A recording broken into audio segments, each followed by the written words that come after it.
at here. Going live with the Nev, to talk Star Wars rumors and news. Alrighty, ready. Better than Doctor what's his face and Doomcock. Yes, indeed. So here we go. Here we go again. Throw my tablet on. All right. So, hello, ladies and gentlemen. Tonight, the Nev and I are gonna talk Star Wars news. Where's my camera? Star Wars news and rumors. Now, this is official news and official rumors. So, we will let you... A little bit of both, innit? A little bit of both, right? So we'll let you know what is news officially and what is rumors officially, right? And that way you're not like, oh, is it this? Is it that? We'll tell you, right? We'll let you know. So here's the thing.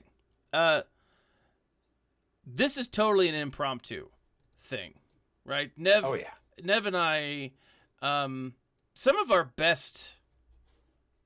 of our most enjoyable conversations are impromptu, right? Mm-hmm. They're fun. But here's the thing. Okay, first and foremost, Nev, what are we going to talk about today? We're going to talk about Disney and Star Wars and, well, basically just Star Wars. Yeah, really not a whole lot of Disney stuff. Although there is something. So, I mean, no. I mean, some of the stuff is directly Disney related. True. Some of it is more Lucasfilm related. Exactly. And some of it is Star Wars, but not Lucasfilm or Disney related. Indeed. Specifically regarding the book. Indeed. So, let's start off with the book. Okay? Yeah, let's start off with the book. So Nev, you haven't read the book yet, have you?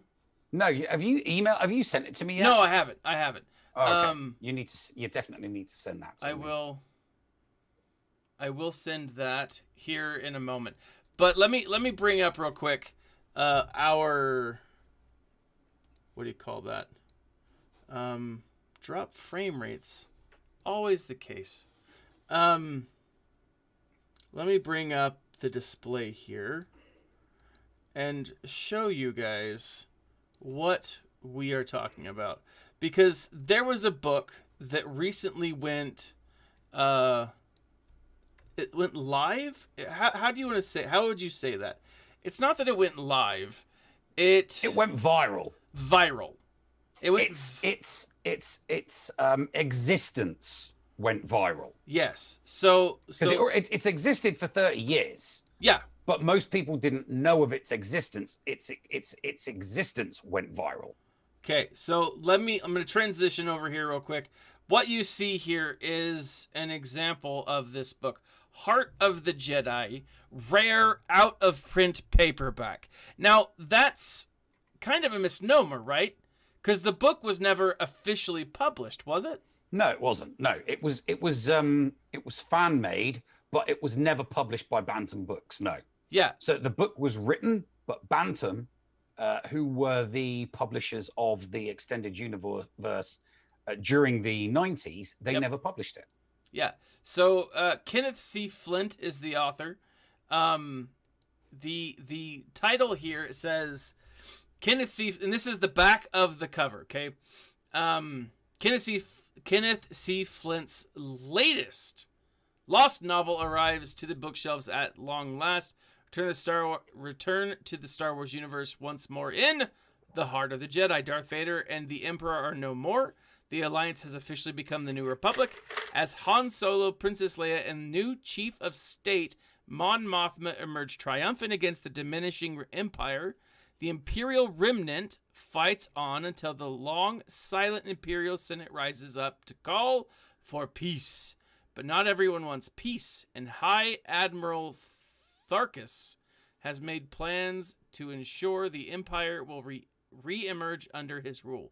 At his side stands the mysterious Dioscorio, being one rare and beings of rare and deadly powers. For Luke Skywalker, exhausted from years of fighting, the time has come to depart upon a journey of discovery, a journey that will lead him to the secret long ago hidden by Obi-Wan Kenobi. Right? So this book, like you said, wasn't originally published. It was, this is fan-made. And when he says fan-made, it's not that the author wrote it as fan-made. It just was never published.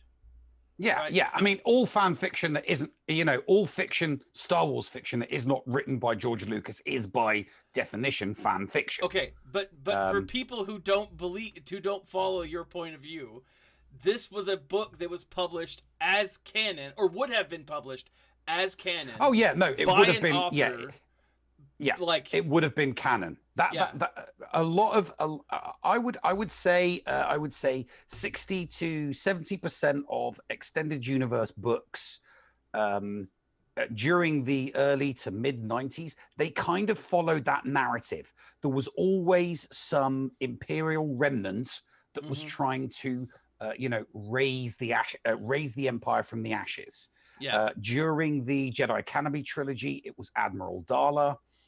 During the Thrawn trilogy, it was obviously Grand Admiral Thrawn. Yeah. So there's always an admiral or a grand admiral or a Moff. There's always some imperial remnant out there that thinks they're going to be the ex-imperial who's going to bring the empire back. So yeah, this book does seem to follow along that line, which is why I really do want to read it. Now here's the thing, and Nev pointed this out. This book has been in circulation of sorts for 30 years. Like it's been around. The difference here is there was a fan who ran a series of who is essentially had it printed, and then sold it at cost on Amazon. At cost, right? Yeah. So he was not making money. Or the fan was not making money on the book itself. And so what happened is it was the top 100 bestseller on was it Amazon or was it? Yeah, it was on Amazon. No, it was Amazon. Yeah, for like the last week or something like that.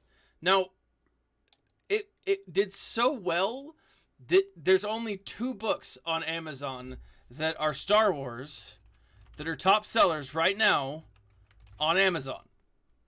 This, or at least they were, this and the new Thrawn book, right? And so this is absolutely huge, right? Top 100 books, and one of them is Thrawn, of course, and the other one is this book that's not even making money, right? So Disney contacted Amazon, and this is what happened officially or unofficially, we don't know. On a side note, Grundy, welcome, my friend. But this is what happened.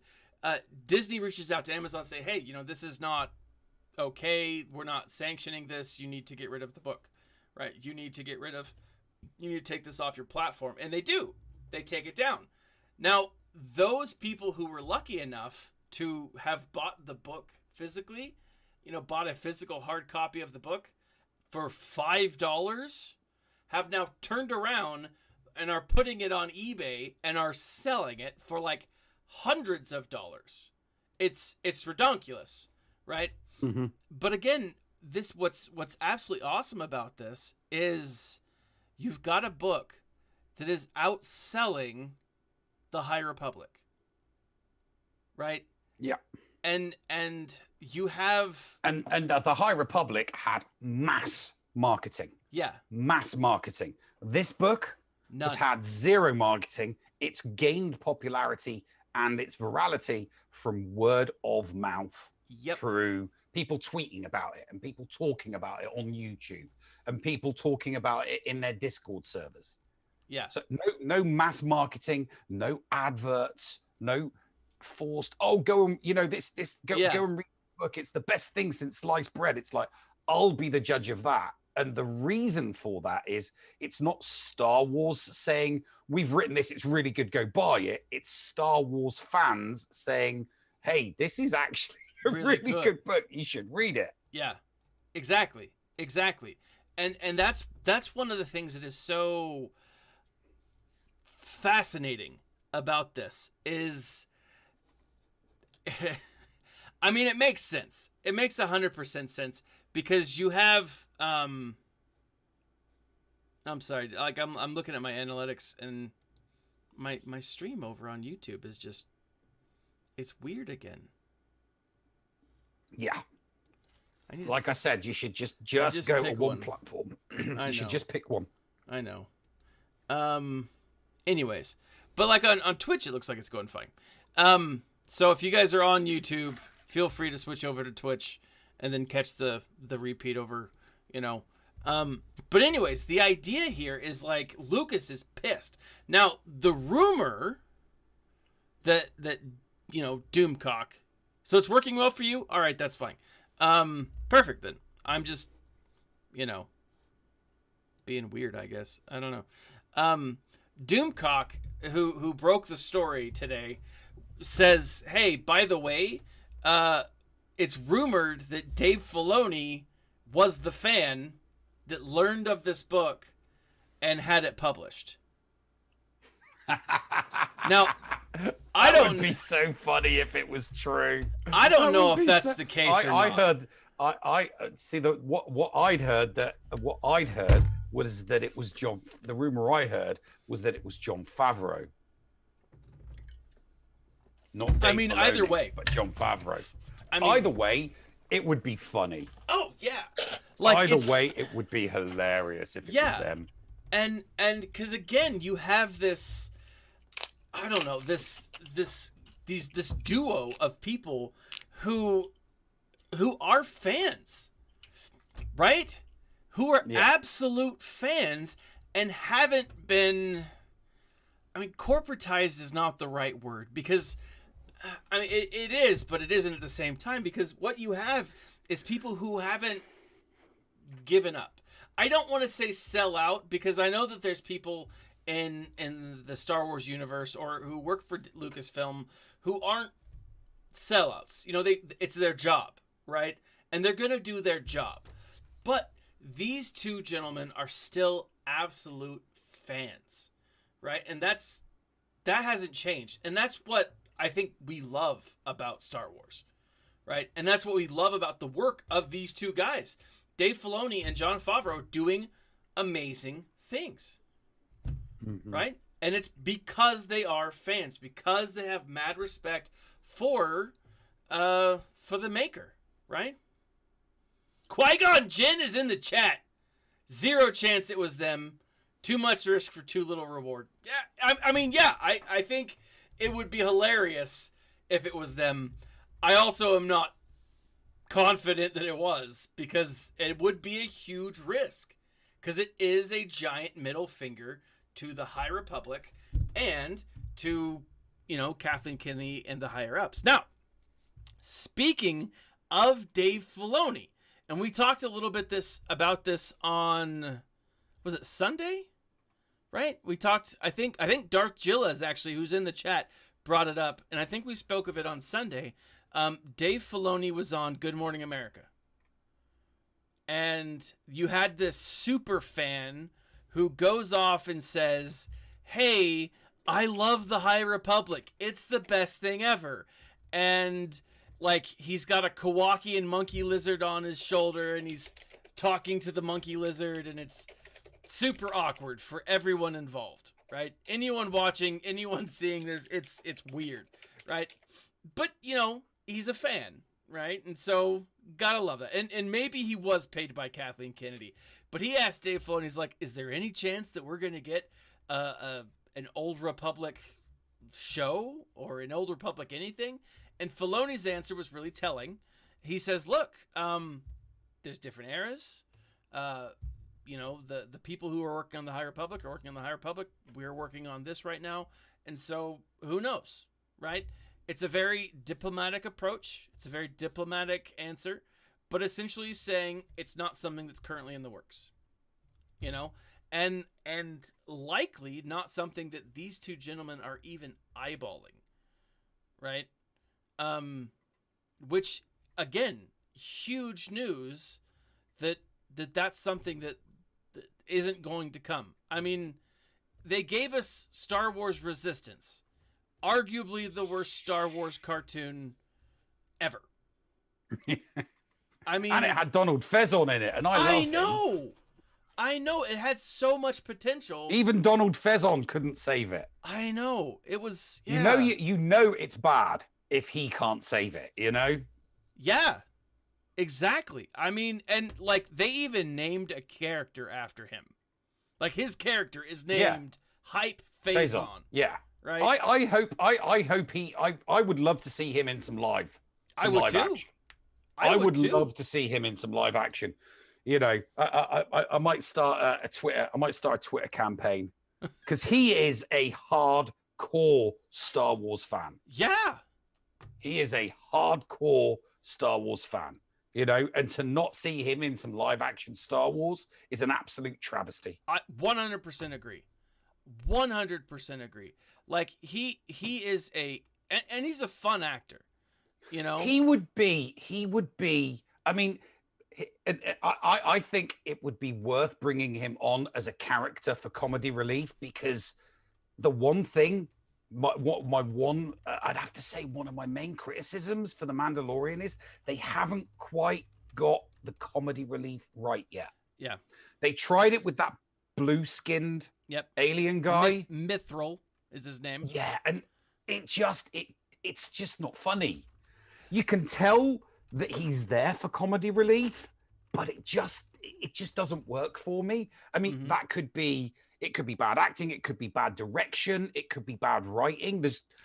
I don't know what it is, but there's just, you know, I think if you had Donald Faison playing that character with his mannerisms and his comedic timing, oh my God, I would be laughing all the time. I agree. Yeah, definitely. But Throw up a tangent alert then. Oh, I should hold on. Why is that? Oh, it's a bit late now. Well, hold on. I've done it. You've done it. Okay. I've done it. Okay, now I have to take it off. But no, I 100% agree. I love and the blue man. His name's Mithril, which I love the name, but it's weird because it's not like, to me, myth, and it's spelled differently than Mithril from like Lord of the Rings, right? The iron that's, but it feels too Lord of the Ringsy, too you know. And so I mean, think back to the scene where Mando walks in and he's sat behind the desk and he's typing at the computer and he looks up and he looks a bit furtive. Now, if that was Donald Faison, it'd be like,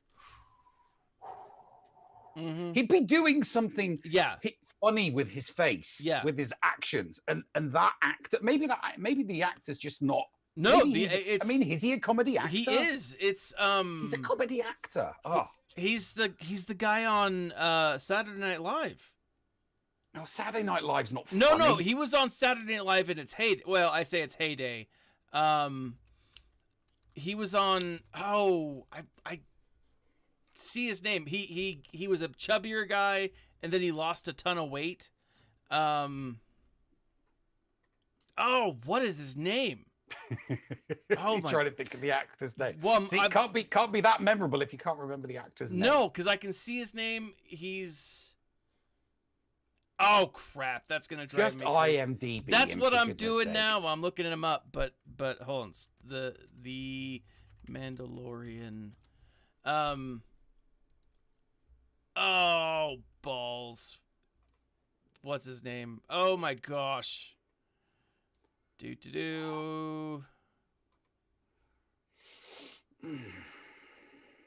Not Bill Burr. Horatio Sands. Okay, so the name doesn't ring a bell to what? me. But obviously you don't know Horatio Sands? No, the name doesn't ring a bell. Well, I mean, I Bill guess Burr rings a bell. That is what you. I have a computer. Grundy says I have a computer Grundy in says front you have of a me. computer in front of you. Yeah. Yes, that is true. You tell him, Grundy. You tell him. Darkgilla says, I love the episode 2, season 2, when they're on the ice planet and you didn't see a human face for a good amount of the episode. That's real Star Wars. More aliens. Yeah, I 100% More agree. aliens. Right? Mm-hmm. More aliens. More aliens. Right? There's so much that they can do. And I do love the animation because I think it's a lot easier. Probably even cheaper to do more aliens via cartoons. You don't have to go through the makeup. You don't have to actually pay someone, right? And so I do like that. But like, I'm also. Well, I mean, you're paying a team of animators as opposed to a cast of actors. Exactly. And I imagine a team of animators to be considerably less expensive than a cast of actors. Yeah. More aliens, more Sith. Qui-Gon Jinn says. Yeah, I'm right there with you, and I think that's where they're headed. If they took the comics, the graphic novels, and the extended universe, you'd be getting a hell of a lot. You'd be getting a boatload more. Oh yeah, absolutely. You would be getting a boatload more. Yeah, absolutely. Now, where were we? So Dave Filoni makes that comment saying, "Hey, you know, it's unlikely or not unlikely." He doesn't say that, but it's implied, and I'm taking it as it's unlikely or it's at least not in the works. Right? Now, continuing on with Jon Favreau, continue on with Dave Filoni. You and I discussed months ago, the day that it broke, that Gina Carano was no longer, but she was fired from Star Wars. Yeah. And I said immediately, no, she's not fired. Yeah. Right. And so what was your reasoning that she wasn't fired officially? So the way I explained it was a 1-paragraph quote from someone who we don't know their name and we don't know their title. So it literally, as far as I'm concerned, it was an anonymous source. So when you know, all we had for the last 4 years was the news saying, oh, an anonymous source close to this person says this. And it's like, yeah, but really? So that's what we got. So, and every single media outlet ran with this one single paragraph saying, yeah, Disney's no longer going to be working with Gina Carano. And I said, it's complete and utter bollocks. Until we get something official coming from Lucasfilm or Disney, she's not fired. Yep. And when they need her to go back into Lucasfilm to start filming for whatever they need Cara Dune for, she will do that. Yep. And everybody else was like, no, that's not going to happen. And today it happened. So I said all the way back then, when they need her for, if it's Mando season 3 or the Book of Boba, if she is needed on set, they will call her in. Yep. And the rumors today were that at least 5 people have independently said that she was on the set of the Book of Boba today. So whatever Cara Dune is needed for in the Book of Boba is currently being done. Yeah. And everyone's like, oh, no, Kathleen Kennedy won't let it happen. And I'm like, it's not up to Kathleen Kennedy. She doesn't run that show. So, okay. And if she did try to block it, it would be instantly unblocked. It just so happens that she's away on sabbatical at the moment. She's not actually at Lucasfilm. Yes. So that's the other thing with this. She is officially on, I say officially, she's rumored to be on sabbatical through October? Yeah, till October. Yeah. Right? So her contract ends in August, but she's rumored to be on sabbatical until October. What's interesting, though, is that the rumor about Cara Dune's character in the Book of Boba is not that she's playing a major role. She was only supposed to have like 1 episode, if that, right? She was just in it to set up for Rangers of the New Republic, right? Because what we saw in The Mandalorian, we saw I forget his name, the Ranger fly in, gives her the hey, this is your badge. We need more people like you. Call me up if you need help, or call me up, or whatever, right? And so that was supposed to set up for whatever is next to set up. that's part of the Rangers of the New Republic. Now, we do know that there are some changes to that, or there's rumored changes to that show. But I gotta say, that show was already in pre-production. You know, yeah, I think that the Book of Boba, that what we see when we see the Book of Boba is going to be exactly as Jon Favreau envisioned it. Exactly as it. No changes, no altercations. It's going to be exactly as he wanted it to be. Yeah, I think so too. And I think what'll be interesting for sure is what happens after, right? If Gina comes back, this is business as usual, right? Yeah. She's Dave. She's needed on set. They'll have got in touch with her directly because obviously she doesn't have an agency. They'll have got in touch. Sure. with the direct and said, "Hey, look, we need you to come in to do some Cara Dune stuff on set. Can you come in and do it?" And she'll have been like, "Yep, sure." Yeah. She. I mean, here's the thing: she will still be under an NDA, a Lucasfilm NDA. So, because I guarantee you that Drunk 3PO, who's a YouTuber, will be bugging the crap out of her for information about, so what's it like on set? And, can you tell us anything about the story? And she's going to have to, from a contractual obligation point of view, she's going to have to keep her mouth shut. Yeah. Because it's official work on the set of a Star Wars show, and she's going to need to keep, she's going to need to abide by that that NDA. And I mean, she's a professional enough to do that. I think she'll be professional regarding it. Yeah. Yeah. Because she when she left when the agency left her, because she didn't leave the agency, right? Her representative, when they left her, she was still she was hurt by it, obviously, but she said, she's like, there's some, like, she pointed out there's some things that she can't talk about. Like, she was really good about it, and really professional. And so I assume that whatever she's doing now, leaks probably won't come from her, potentially. But it's awesome that she's being brought back in. Additionally, the feeling, the vibe that is coming from Lucasfilm is that Kathleen Kennedy camp probably won't last. Now, whether it's Jon Favreau that takes over or whether they bring in someone else, I've actually heard somewhere, I don't know if this is someone's rumor or spitball, or maybe I just had Mike Zero playing on in the background somewhere.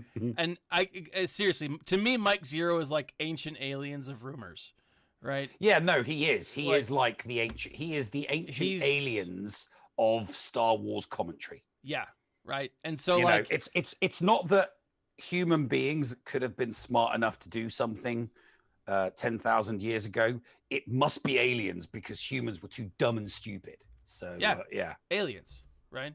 Aliens. I always think aliens. And like, as we've said, more aliens. But the idea, though, is that it sounds like she's on her way out, and that they're bringing someone in to replace her, an interim person, until they find someone to officially replace. And if that's the case, I think it's got to be John. It's got to be John. The rumor that I heard wasn't John. Yeah, well, that's a rumor I'm going to choose to ignore. Will be John. And it very well could be. It very well could be. I personally better be.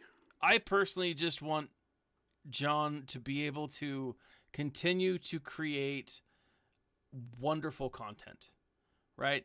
It's a paid leave of absence. So, I mean, we'll see. We'll see how it actually ends up turning out. What I find also interesting, though, with this book, seeing the success of it, I think we're gonna see. I think we're seeing a push back towards the Favreau camp, right? The Favreau universe. I think we're going to see a lot of stuff coming up through there. Now, jumping back to the book, I don't know a ton about it as far as the storyline goes outside of what I just read to you guys a few minutes ago. I had originally heard that Thrawn was in it. Can you No, I verify can't. or not? I can't. Okay. I can't say any. Well, here's the thing. It would have been part of the extended universe. It's around that early mid 90s era. And all of the books that were being written around that era, and I mean, from the beginning of the 90s to the mid 90s, there were about 30 to 40 books. Oh yeah. And they all pretty much, I wouldn't say all of them covered the same era. One of the solo trilogies kind of leapt forward a little bit, because it had Leia and Han's 3 kids in it, but they were all like toddlers. They were like small children. So there was a leap forward slightly with that one. Okay. But all of the other ones were pretty much, in and around that area, Yeah. Yeah. If you guys heard that beeping sound on the stream, I think my computer picked it up. So I have the PDF, and I was doing a quick Control F to see if Thrawn's name was mentioned in the PDF, and it doesn't look like it. But we'll see still, I guess. But I'm excited. Like, this is really, really cool. Yeah, before I go to bed, you have to send me that PDF, because I'm going to put it on my tablet so that I can read it. I'm going to stop reading my Aliens graphic novels for like the millionth time and read that book. Yeah, I'm actually reading a zombie novel right now called Rot and Ruin. It's by this author that I've really been really loving. I mean, he writes a lot of zombie stuff or horror, speculative fiction. So Ando says that he's joining late, but welcome, Ando, to the stream. We're talking about all the stuff that's been going on. The rumor that Kathleen Kennedy's on her way out, that Gina Carano has been spotted on the set of the Book of Boba Fett. And then this we book. Also talked about this book that outsold the High Republic. The High Republic. Now, we haven't even talked about the Emmy nomination. Oh yeah! Oh my gosh! Let's not forget that Lucasfilm has put Gina Carano's name forward. Yes, as an Emmy nomination for Mando, actress in a Best Supporting Role. Yes. Let us bring that because up. There was a bunch of articles. I read that it's not objective journalism, it's subjective hit pieces. Yes. And the one thing that the majority of these, one was from the Mary Sue, and it's like Disney doesn't want to work.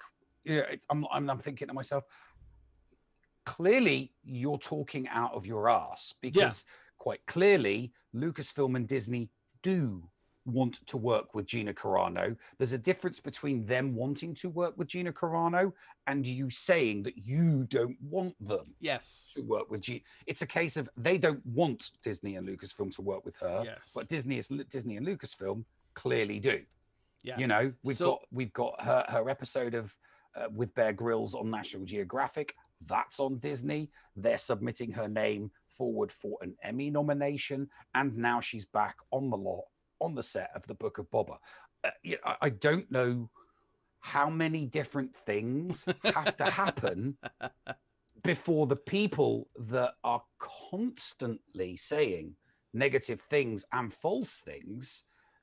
I don't know how many things have to happen before it finally registers with them that what they said, what they thought was happening before, way back at the beginning of the year, was complete and utter rubbish. Exactly. She's been fired and she's been cancelled and none of that happened. Absolutely none of it happened. Yeah. Every person on her side and not on her side can talk about it until the cows come home. But nothing officially ever happened. Nothing officially was ever said. And everything that's happening now and has happened over the past few days 100% affirms everything I said the day that that news broke. And you and I had a conversation in which I said, it's all rubbish. And as soon as she's needed back on set, she'll be back on set. Yeah. And that's what happened. So I've gone ahead and I've put up the image, had it large sized here for a moment. But it says, for your consideration, this is actually what was sent to the Academy or the Emmy or whatever. Tilo Mad, welcome to the stream over on YouTube. Hello, Governor. But what we're looking at is here, for your consideration, lead actor Pedro Pascal, supporting actor Giancarlo Esposito and Tamora Morrison, which they should absolutely win, both of them. Supporting actress Gina Carano. Now, this is what they're pushing, right? They're pushing... Now, and again, an Emmy Award, a win for Gina would still bring, even if they were trying to distance themselves, would still bring honor to them all, right? To the Disney. She's still... No. You're getting way too ahead of yourself. This is a list of people they want considered for nomination. If she was just to be a nominee, not win it... Just a nominee. She just needs to be, if she I think she absolutely did. Okay, I mean, I'm not trying to bring anything down or be negative. Sure. I love Gina Carano as Cara Dune, but I would need to know who all of the nominees are in order to cast judgment on whether or not I think she should win it. What? You don't want to just blindly give it to her? No. Come on, Nev. Look, hey, I'm a fan are you? As much as I'm a fan of her character, I'm not blindly going to say that she should win the award without first knowing who the other nominees are. And you're dead on. I mean, I 100% Does she deserve a nomination? Yes. Does she deserve the award? I don't know, because I don't know who she's competing against. I agree. I mean, you're right. Let's be objective about this. Yeah. Because we should be objective where we can be objective. Yeah. I mean, if Dame Judi Dench is being nominated, she's probably going to win. Right? Cuz it's I mean, if any of the nominees are from like any of the Star Treks, definitely. Oh, yeah. Well, hold on. We got to give mad props to Captain Rios. He's the only reason. Yeah, he's the only reason to watch any Star Trek. Yummy. Yeah, I mean, absolutely. Captain Rios gives me a broner. Indeed, sir.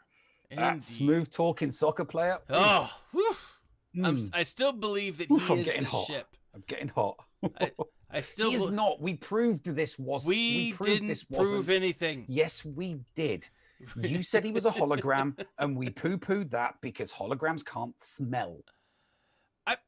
You don't know that. You don't know that. They could have smelling sensors all over that ship, right? Just stop. If a Japanese toilet, no, look, if a Japanese toilet can stop smells, a ship advanced enough to travel through space can do it as well. If we have to go back to the episode of Talking Picard where you conceded the argument to me, we will. Oh, we might have to do that, but not today. Because not today. You conceded the argument to me, though. But anyway, so like this is huge, right? Even to be considered, I think, is a really cool concept, and for them to put it forth and say, hey, we think she did a great job, and she did. I mean, as far as the episodes go, I think she did a fine job. I liked her character. I liked her acting. I thought she brought a level of gravitas to the show. And I think because of her not just her acting, but her physicality, because she did all of her own stunts. I think it brought good acting and good action. Exactly. It brought a level of believability, right? If Daetra can be retrofitted to have goosebumps, right? A ship can smell stuff. Anyways, thank you, Grundy. I appreciate you siding with me and not the Nev. I can't see you, Grundy, so, but don't agree with him. Do not encourage him. Okay, do not encourage him. But anyways, I think this is a really cool concept, right? And it's neat to see them actually trying to push her for consideration. Again, I think you're right. We need to wait to figure out whether or not there's other people who just did a better job, right? We're fans. I'm just trying to think of other shows. I don't know. I mean, of other shows that came out last year that might compete with it, but I can't. There's nothing's coming to mind other than maybe Cobra Kai season 3. Well, no, but I don't think that there's no females in a supporting role that I would say best her in a female in a supporting role category. I agree. Audrey, welcome to the show. I don't know. Governor. The I want to say Mermaid Diaries, but that's not right. And it's so way off. It's the chick with the red hood, The Handmaid's Tale, right? I think it's final season. That's not supporting. That's in a lead. That'd be female in a lead. She's a lead, but what I'm saying is there might be someone in that show. Oh, yeah. No. There might be. Yes. Yeah. Right. Yeah. Like a wife or something. Yeah. That's a good. Right. And there was another one that just came to mind, but that would be a lead, and that was the actress that was in the Queen's Gambit. Yeah, I heard that was really good. I never saw it though, but that would be you've got to watch it. It is. Oh, it's brilliant. Oh my God, it's brilliant. It's brilliant. It's absolutely. Oh, it's awesome, mate. And she is incredible in it. I can't think of the actress's name off the top of my head, but the Queen's Gambit. Guy Ritchie is brilliant. What about Guy Ritchie? He's a director. No, it's the actress, Guy Ritchie. Guy Ritchie's a director, a male English director. No, I know. I'm just giving. Yeah, I do love Guy Ritchie, and he's not in the Queen's Gambit. No, he's not. But I will say, a show that I do believe deserves an Emmy or a nomination. A nomination at the very least is the show that is our tangent alert, and that is It's Always Sunny in Philadelphia. I love that show. Like I said, not seen it, not watched it since season 7.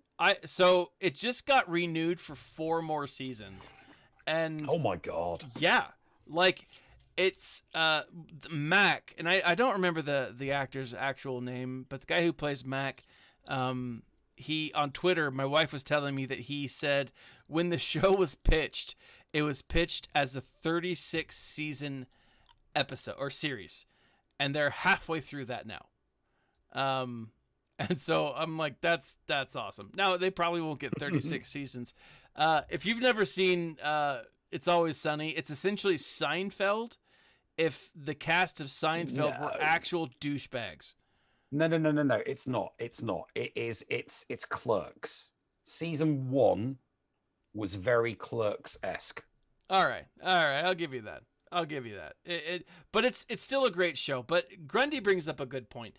It's likely that there's some show on Netflix or Hulu or somewhere that is going to have someone in a supporting actress role. He does ask, was Witcher out last year? I remember watching it last year. I just don't remember if it started last year. I don't know. I don't remember. I know that because that the chick that plays the witch in that, she did a great job. She was good. Yeah, God, she was good, wasn't she? She was. I can't remember the actress's name or the character's name, but yeah, damn, she was good. No, so it came out December 2019. So I mean, no. Like, if you ask my wife, I don't accept that I'm wrong ever. I might be dead wrong. But I'm not. I'm never gonna admit it. Right. But anyways, that's awesome. Now, let's see. I'm watching you, Grundy. I'm here on Twitch now. I'm watching you. Let's see. Other Star Wars news that's come out recently. Isn't the Bad Batch on in like 25 minutes, the next episode? Or is it, for all I know, it might already be on? No. The next episode comes out on Friday. So it's, so that first episode was just launched on May the 4th or on Tuesday because it was May the 4th. Because it was May the 4th. Right, and then. So it will continue on with Friday streams. Yeah, we don't need to cover the Bad Batch again. Let's save the Bad Batch for Breaking Bad Batch. Yeah. Like there's a lot of really cool stuff out there. So we've covered the book. We've covered the Emmy nomination. Yes. We've covered the rumors that Jon Favreau or Dave Filoni might have been the ones pushing the book. Yeah. But that is that is rank rumor. Okay, hold on. We gotta stop here. The crazy weirdo who likes to eat pie is officially back on YouTube. The what? Sorry. You don't know the crazy weirdo who likes to eat pie? No. Oh, he's been in a couple of the streams, and he just comes in and talks about pie, and as a heavier set man, I appreciate that. Hang on a minute. In the chat of the stream that we're doing right now. The chat of the stream that we're doing right now. Yeah. There's someone that eats pie in chat. His name is the crazy weirdo who likes to eat pie. Oh, right. Okay. Yeah. I think it's a great name, and more people should enjoy pie. Oh yeah. I agree. It's pie's delicious. awesome. It's wonderful. Pie is awesome. It can be sweet or savory. It's great. It's great. You know what? Do you know what I did a steak? We had steak in. I did a steak and kidney pie. No. It wasn't a steak. It was a steak and mushroom pie. Ooh, that sounds delicious. Steak and mushroom pie for dinner yesterday, with mash and peas. Ooh, that's good. It was very tasty. Now, very nice. It does look. Speaking of books, it does look like Alan Dean Foster and others will officially be paid. Excellent. They're finally going to get their royalties. For the royalties that Disney has not given them. So for those of you who don't know, Alan Dean Foster was the first novelist. He wrote Splinter in the Mind's Eye. He did the novelization of A New Hope. That's what I thought. And so he did a lot of the early novel renditions of Star Wars. He did the novelization. Well, no, George Lucas wrote the first. Lucas wrote the novel, then did the screenplay and the film. Alan Dean Foster did the novelization of the film. Yeah. And so like he did this. He hasn't been being paid his royalties for that. And as you know, as an author, it's not like he makes millions and millions of dollars. I mean, I'm sure he makes money, but let's be accurate here. He was, but the royalties stopped when Disney bought Lucasfilm. Yeah, and now the people have been pushing it. They're like, hey, look, you need to pay this, and it's received a pretty sizable uproar. And they've gone to have got lawyers and stuff, and so finally it looks like Disney is. So I'm looking here. Bleedingcool.com is announcing this, that the task force has announced that Alan Dean Foster, James Caan, and Donald F. Glut have resolved their royalty issues and will be paid by Disney. So I'm very excited about it. Like, that's really cool. That's really cool. Yeah, no, it's well deserved. Yeah. Yeah. Y'all should talk about what you guys think the Book of Boba Fett will be about. What do you think, Nev?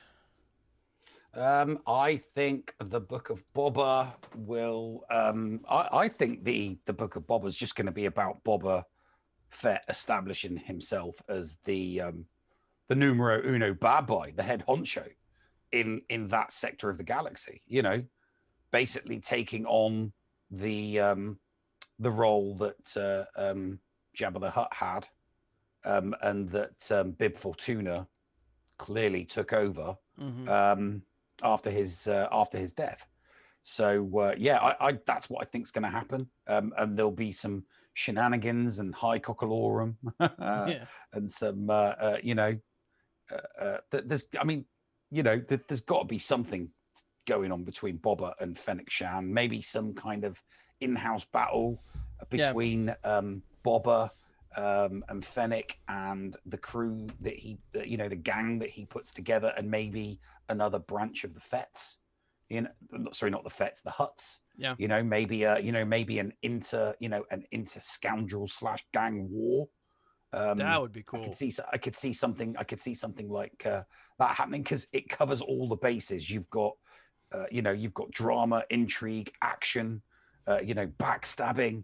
You've got you've got those M Night Shyamalan type things happening at the end. It's like, oh, I totally didn't see that happening. Yeah, I can see there's going to be some kind of a war between the gang that Boba Fett's just taken over and somebody else that's not happy that he's just, maybe Bib Fortuna was just kind of like a figurehead for a bigger gang, or for a figurehead for one of the Huts. And Boba's like, I ain't going to be no figurehead. I rule the roost here. You'll pay tribute to me, not the other way around. So I think something like that could go down pretty well.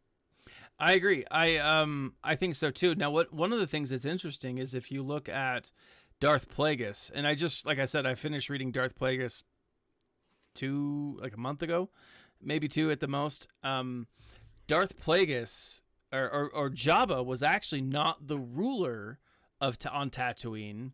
It was another of the Deciligic clan that had created the racetrack, that had done a lot of things, and he had worked, or she had worked, who I forget her name, but she had worked with Plagueis or whoever, Hego Damask, which was his name, to kind of corner the market on Tatooine. And so it would be really interesting to see, like, Jabba's back and forth and other Hutt cartels, showing up and saying, hey, we're going to make a change here. Right now, whether or not Boba is working for a Hutt cartel or not, I don't know. Now, someone said, Boba just ends up living in the palace with Fennec Shand. If that's the case, maybe there's no story to that, though. There's no story to that. Hold on. I've got the story. Okay. It's a Three's Company remake. Right? It's Boba, Fennec, and I don't know, that the crazy weird-haired woman who runs the spaceport, right? They're all living together, but they have to pay royalties to not the magistrate. What do they call him? The gunslinger. What's his name? The marshal. The marshal. Thank you. They have to pay royalties to the marshal, and it's this whole back and forth, right? The marshal's the Don Knotts character. I could totally see it. Oh, I will say I wouldn't mind seeing him in the Book of Boba. I like his character. I do think that Timothy Oliphant is a good actor. I like him. Oh yeah, he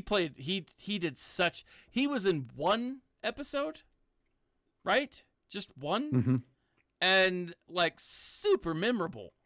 Like it's almost as if he was in every episode. Like he was just such a solid character, and such a great character. I would love to see more of him, and I do think that he will be in the Book of Boba, especially if it takes place on Tatooine, which we know it will. Oh, the Book of Boba is going to be all on Tatooine, brother. I don't think it'll be all on Tatooine. I think it'll be mostly. I mean, there's going to be some space fights, I think. Yeah, sure. I mean, it would be a travesty if you didn't see Slave One in operation. Like it would be devastating. Not devastating. That's a little too much. But I need to grab one of my books for reference. Tilo Mad is referencing Hutts here. I need to find, where's the hell is Darksaber? So with that being said, what I think it's going to be, what I think the Book of Boba is going to focus on, is his Boba's kind of back and forth between him and Cad Bane. I think we're going to see Cad Bane in the Book of Boba Fett. I think the final fight that was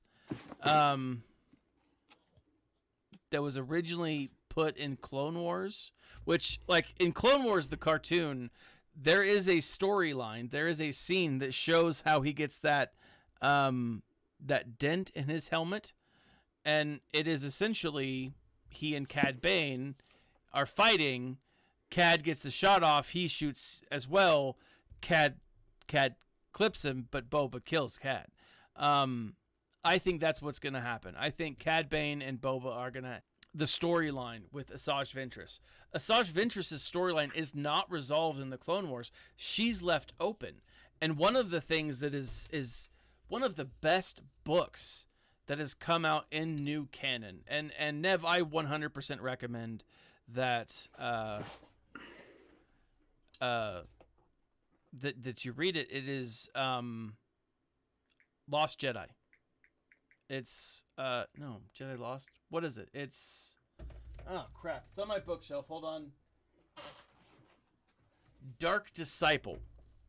Right? So Star Wars Dark Disciple is the story of Quinlan Vos, who is tasked by the council to kill Count Dooku.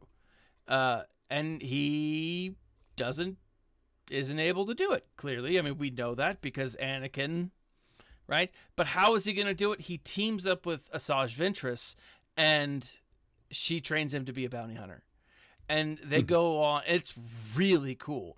And again, it's one of the stories that was supposed to be in the Clone Wars, but because it was cut for time, it ended up being turned into a book. And it is so good. Like... It is, I mean, just amazing, amazing work.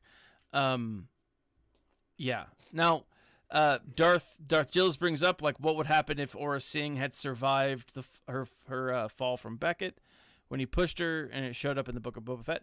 Very possible, right? They have reworked a lot of the stuff from canon. Right? I mean, I'd love to see Boba. I mean, to be honest with you, the Book of Boba really is an opportunity for Dave and John to just get the old gang back together. Mm-hmm. And, you know, as many of them as can be legitimately thought alive. Yeah. Okay. I do genuinely think that, you know, you could bring back Dengar. You could bring back Zuckuss. You could bring back Forlom. Mm-hmm. I mean, you ain't going to bring back Greedo, unfortunately. No. But you could bring back, you know, Embo. Yeah, you could bring. There's so many bounty hunters, old school bounty hunters that they could bring back. Yeah. For the Book of Boba. So see how it plays out, and then, you know, it gives them more opportunities for spin-offs. Yeah. So in the Star Wars Aftermath, the final Empire's End, it actually introduces, or it brings back Embo. It brings back not Forlom, not Zuckuss, Dengar, right? It does a really good job of some really good things. Now, Tilo Mad says, and he agrees with me, and the book Dark Disciple shows the problems within the Jedi. It shows the problem, and it does an amazing job, like, just so good. But he says, I'm smelling a retcon coming in Book of Boba because of Bloodlines. Now, are you talking Bloodlines the new one, or with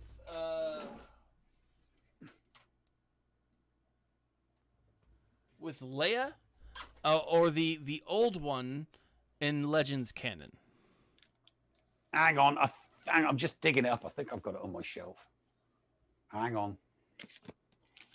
Yeah, and I do agree. So the new crossover comic, the Bounty Hunter War, I think is absolutely going to lead to at least have a major impact in the Book of Boba. I haven't actually read it. I was introduced. I think I read like the 4-part version of the comic when it was first introduced, or when that like half droid guy was first. I don't know. I don't remember his name. And it's been a while since I've read any of the comics. It's probably been like 4 or 5 months since I'm super far behind on the comics, but I don't have the book. I'm just checking to see if I've got the comic. So the book with Leia, they say the Nikto take over for Jabba. Yeah, that would be really cool. Yeah, I did love Bloodline. It was really interesting. It was a book about Star Wars politics. Like it was. I mean, it was like episode 1, 2, and 3, but it was only the political realm. I think there was like a thing that went into it.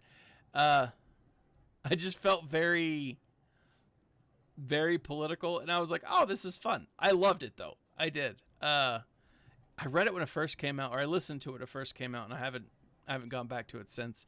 But I remember enjoying it, and it is in the book. I know that Leia puts together the Resistance. You know, which is a cool concept. But yeah, I'm stoked. I think, and I'm hoping that we will see some footage for the Book of Boba here soon. I know that, as we said, they are in production of the film right now. They're still shooting, obviously, but typically they give about 6 months before.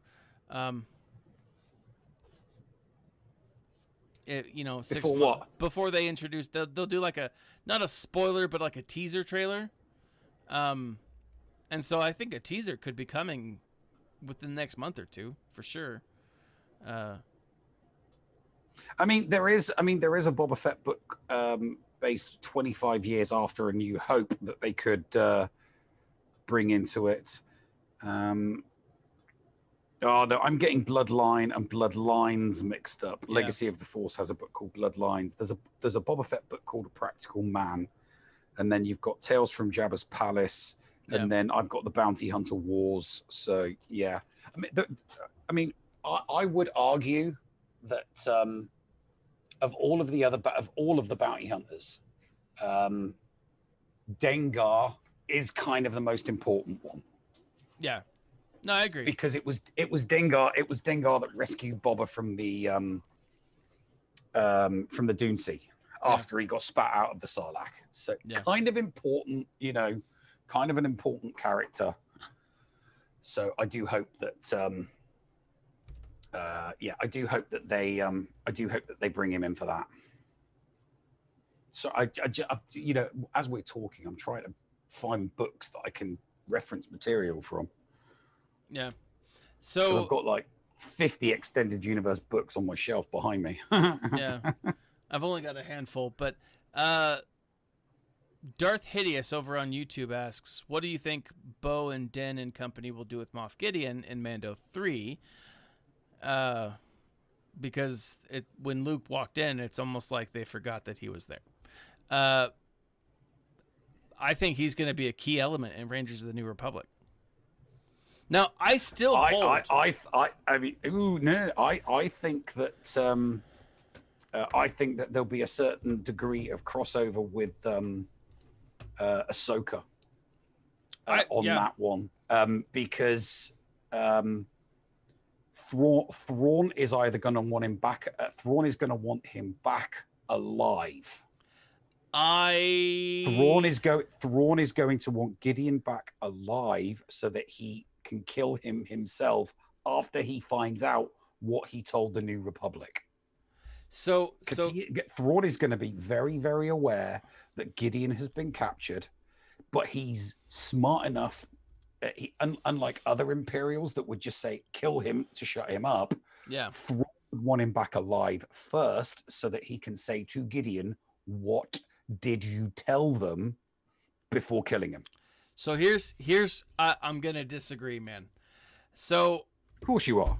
Because I'm that type of person. Because you're a contrarian. I am. So Thrawn is 100% in my mind going to be. He's a MacGuffin. He is not the bad He's not guy. a MacGuffin. He is not the bad guy. Okay, so Thrawn.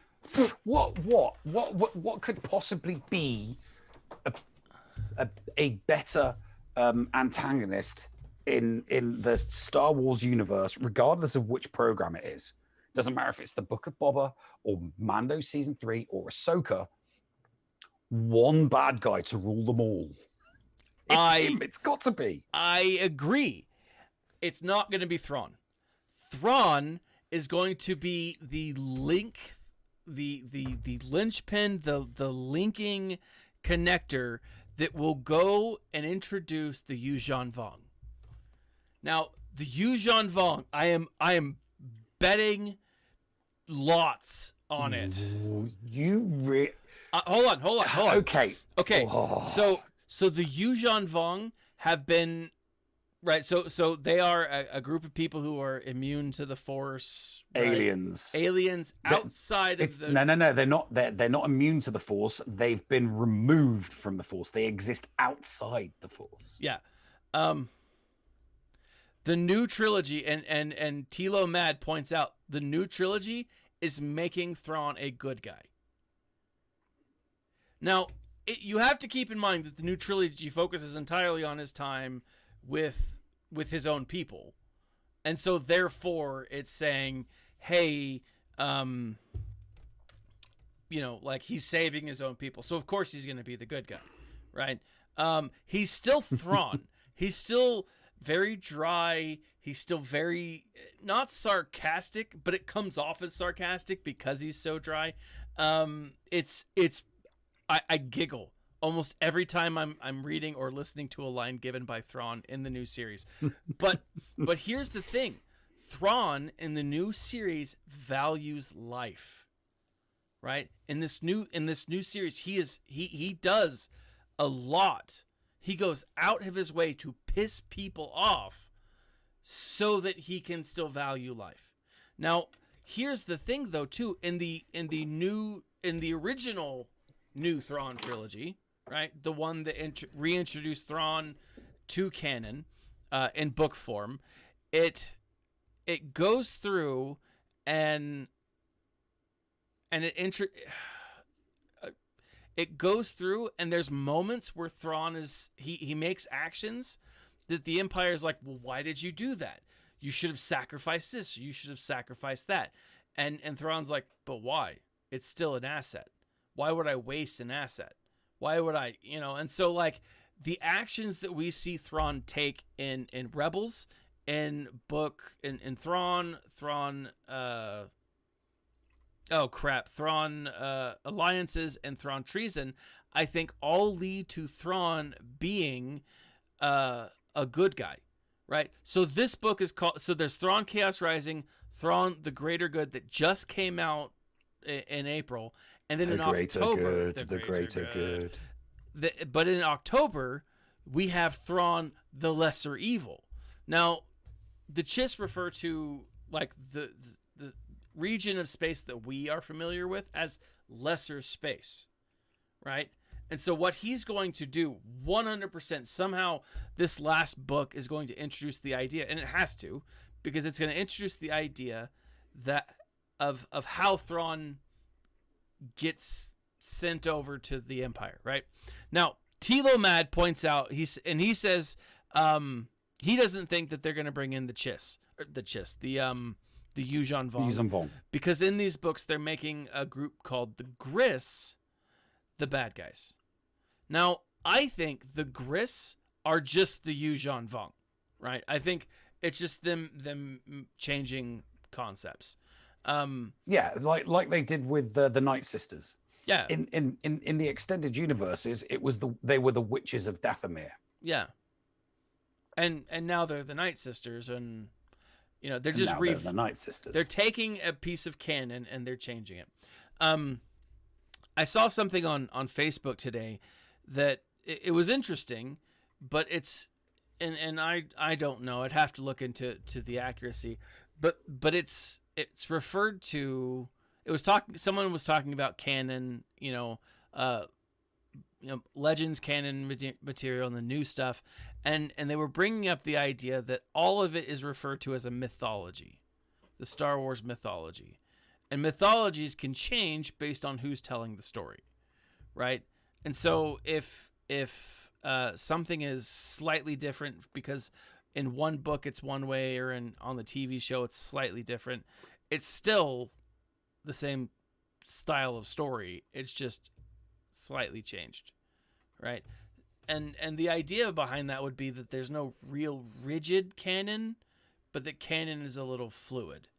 And if you look at it like that, then like Legends material being brought back in still has a very real place in the Star Wars community and the Star Wars stories.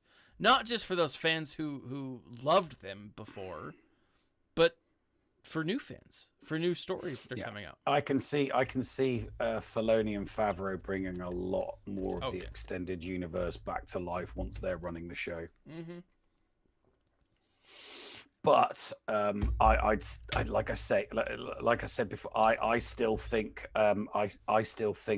and I hope with them in charge that the extended universe would simply be brought back to life in an animated universe. Yeah. So Tilo Med points out that that's the tweet and that's who I was reading it from. Who I remembered now. That was the tweet that Pablo Hidalgo said to cover up the whole Kanan Order 66 retcon. So the book Kanan, the comic book Kanan, shows a different shows Order 66 playing out a different way for Kanan and for Deepa Palaba. I can't say her name. And they retconned it almost immediately. I mean, that book's been out 3 years, that series. It's a really short run story.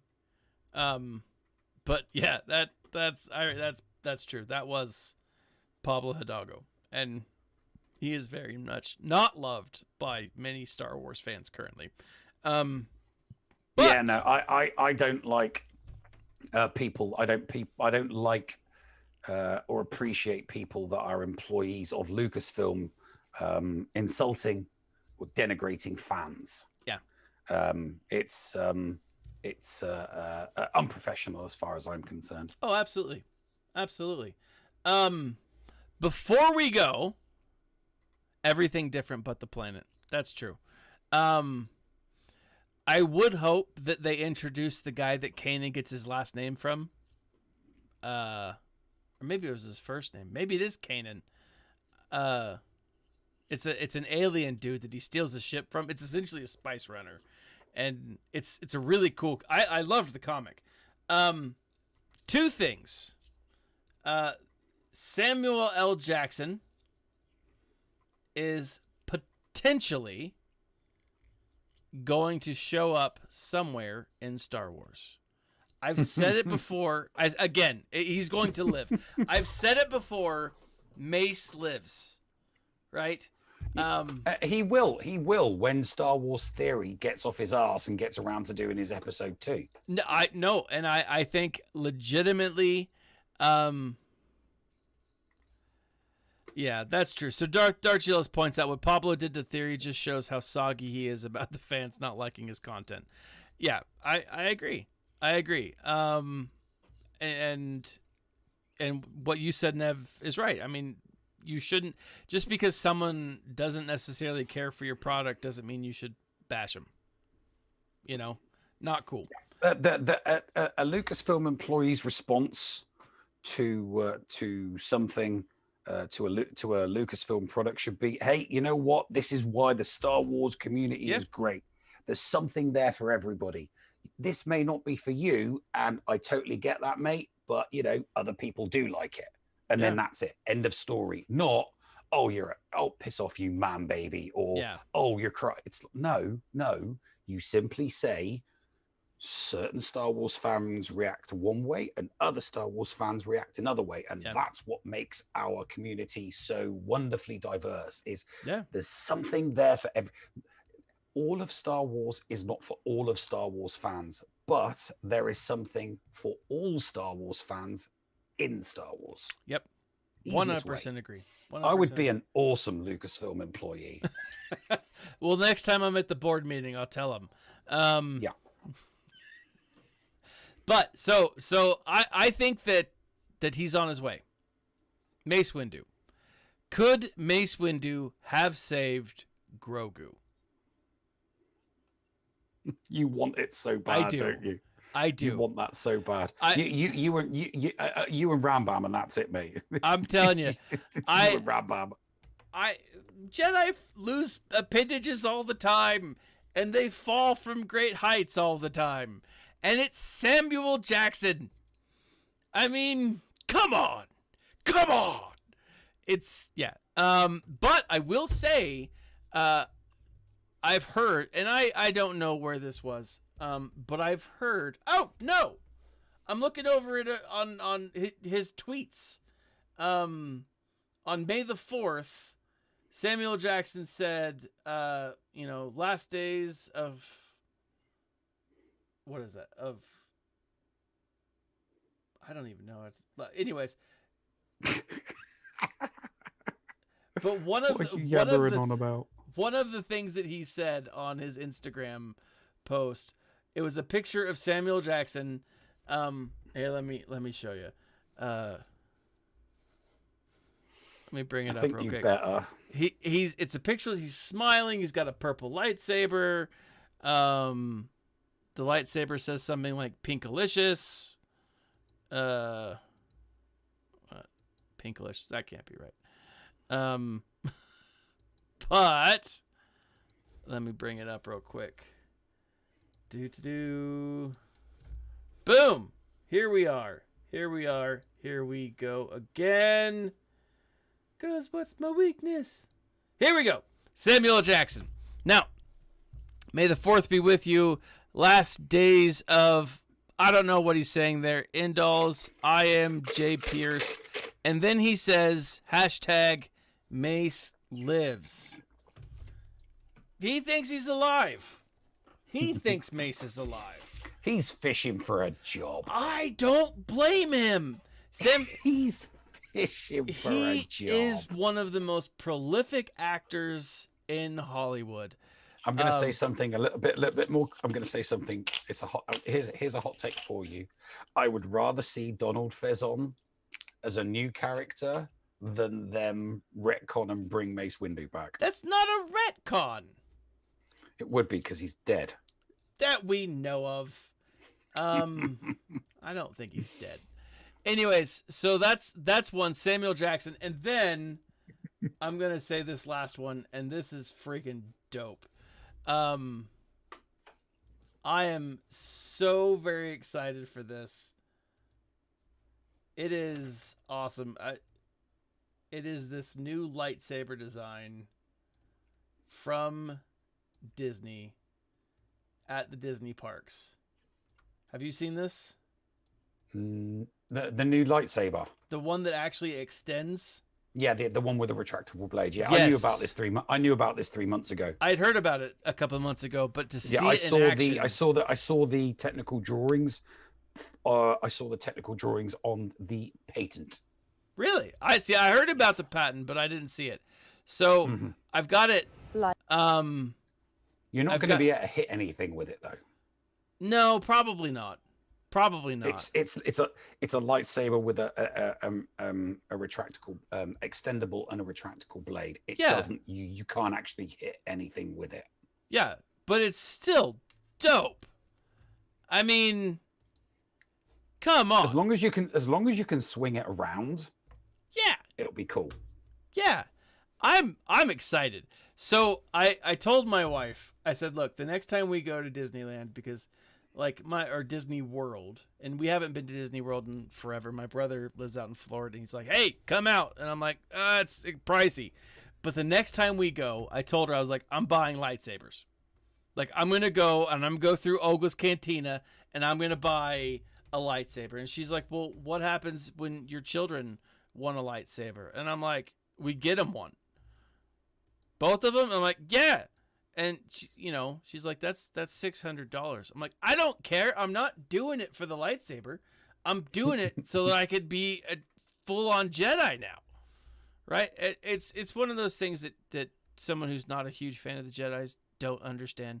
Tilo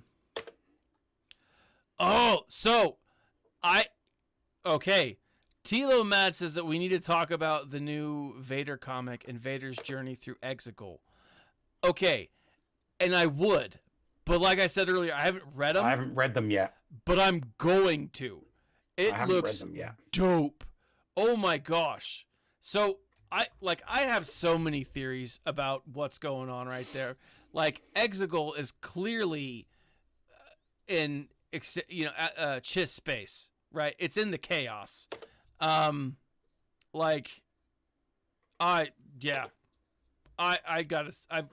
really excited. I do think. Oh, I need to do a video just on like my thoughts on freaking these books. Like, so I'm like, again, I'm listening to Thrawn, The Greater Good. The Greater Good. Thank you, Nev. I've got so many thoughts on where this is going, right? I can't even do it. Anyways, I will go home. I will finish this stream and I will find these comics and I will read them because I really want to. So don't forget to send me that bloody book. The book. I will send you the book now. I just sent you Aliens book 1 and book 2. Yes. So I want that. I want that story because I ain't paying $500 for it. No, I don't blame you.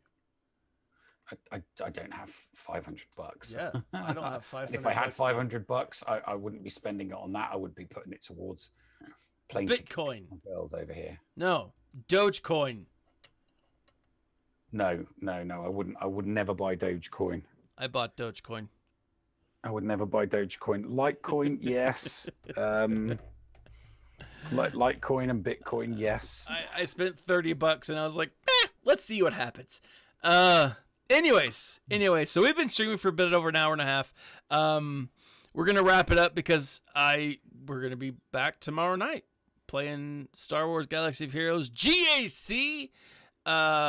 Nev, I've got to tell you, I accidentally set my Geos to defense. Oh, for God's sake! I know doing that. I was, as soon as I did it, I was like, damn it. And my wife's like, what? And my kids are in the room, but I said it with such ferocity that she thought something was legitimately wrong. And I was like, oh, nothing. And she's like, well, then why'd you cuss? And I was like, I set my Geos on defense. And she's like, what? I was like, nah, just don't worry about it. You don't know what I'm talking about. So, oh, God bless her. Anyways, thank you guys for joining us tonight. Nev, thanks for dragging me out for this because this was a good conversation. I always love talking with you about Star Wars and lore and just disagreeing with you on everything. So it's fun. It's an enjoyable thing. So thank you guys for joining us. I got to test my new Bluetooth earbuds. How did they work? Oh, they're awesome. Awesome. They're absolutely awesome. I've tested them on OBS as well because these are Bluetooth 5. They're Bluetooth 5, so ultra low latency. The delay is non-existent. So I'm going to be using these for all future. I mean, I'll use my regular microphone when it's just me. Yeah. I mean, it would be stupid not to. Yeah. But when I'm in Zoom calls, I'm definitely going to be using the lapel and these. Yeah. I'll be using these when I'm doing hot tub streams as well. Nice. Just don't drop the soap. $5 for Menards. Oh man. Anyways, thank you guys for joining us. Check out the links below and on YouTube and I think Twitch also has links. But visit, check out Nev on the Escape Pod. Cast Twitch channel. And we will see you guys next time. Have a great night and stay safe out there.